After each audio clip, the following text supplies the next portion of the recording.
Being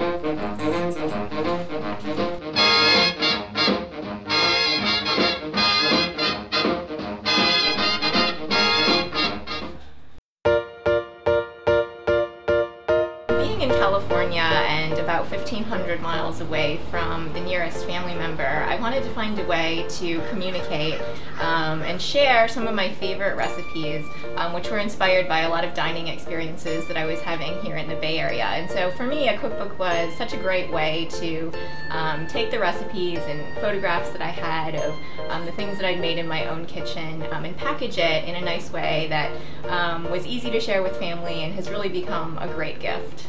People actually really enjoy getting something like a homemade book with my name on it, with my photography. At first, when someone opens the package, they think it's just a cookbook until their eye goes to the bottom and it says something like Recipes and Photography by Lindsay Meyer. And then they open the cover and they look at the contents and they see that I've put together 20 of my favorite recipes, and it all really kind of comes to life in that moment.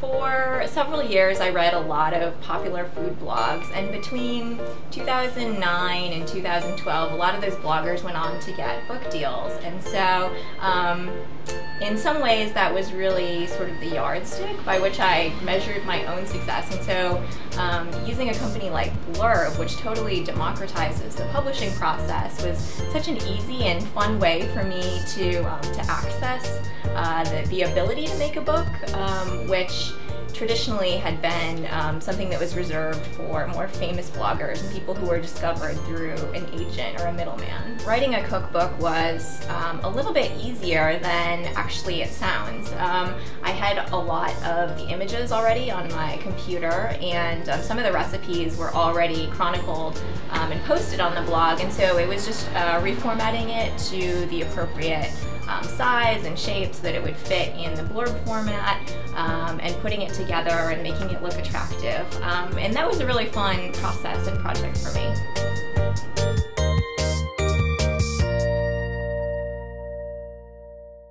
So to make pomegranate couscous, first you're going to need the couscous, which I've already prepared, and so I have it here in this little Paris container. We're going to take this and we're going to put it in the mixing bowl. The next thing we're going to do is work on prepping the dressing.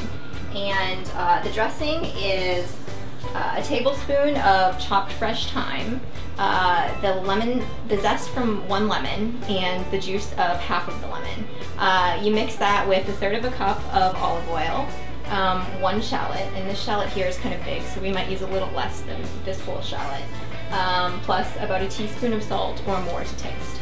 So as we do the prep for the dressing, first let's start with the thyme. I've already taken the thyme leaves off, just pull them off, and I've washed them a little bit, and I've just kept them in this moist paper towel in the fridge. And we just want to chop the thyme a little bit. The leaves are already fairly small.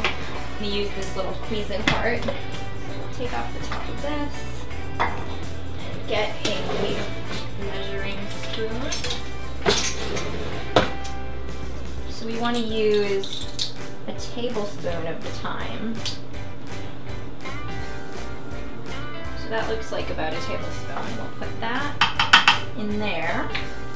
The next thing is the lemon zest. So let me grab my lemon, and I like to roll the lemon a little bit. Helps it release some of the juices. And we'll just zest it right over this container for the dressing. The idea is just to get some of the fragrant, citrusy notes from the zest. The next thing that you do is you want to get the juice from the lemon. So, as I did before, you like to roll it a little bit to release the juices, and then you can just slice right down the middle.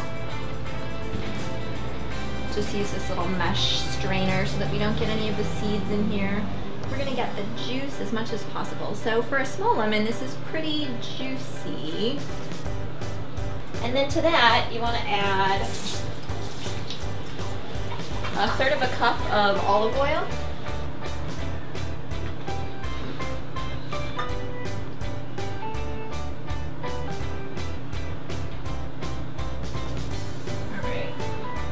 1/3 of a cup olive oil. We'll add that in here.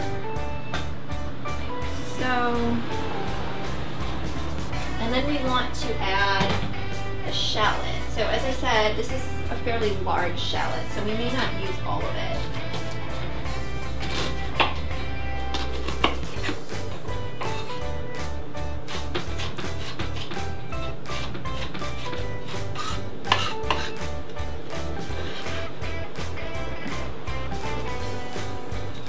The next step is to add a teaspoon of salt.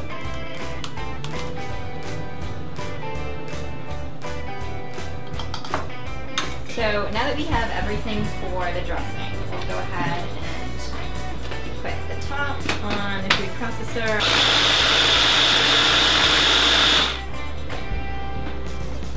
So now the dressing is done, and we'll set that aside for later. So the next thing we're going to do is we're going to go back and start adding things to our couscous. So to this we're going to add the seeds of 1 pomegranate.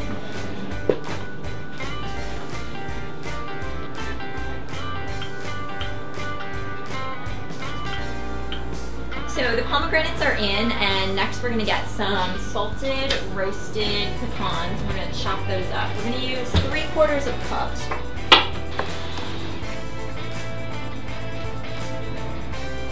We're just going to use the 1/2 cup here and measure out our chopped pecans. You can just use your hands. This is 1/2 cup, and we want to make 3/4 of a cup, so we'll use this guy here, just 1/4 cup. Good. So here together we have 3/4 of 1 cup chopped salted pecan. We're going to add this to the couscous and the pomegranate seeds. So the next thing we're going to add is 1/2 cup of feta cheese. And then we'll add this.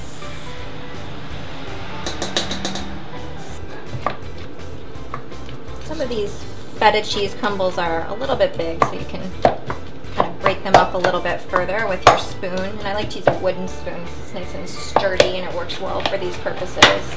Now that this is mixed together, we're going to add in the last thing, which is a 1/4 cup of chopped chives. Go ahead and add that in there.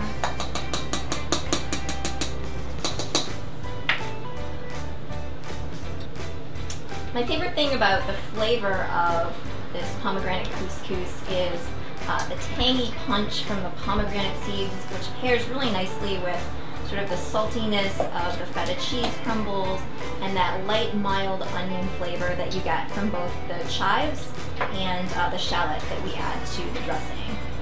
So the last thing that we have to do is add the dressing, which we prepared with our thyme, our lemon zest, our olive oil, our shallot, and the salt. And so we have that sitting here on the side. And you can just go ahead and dress the salad. It smells good. Just give that a nice final stir. Yummy taste in the same bite.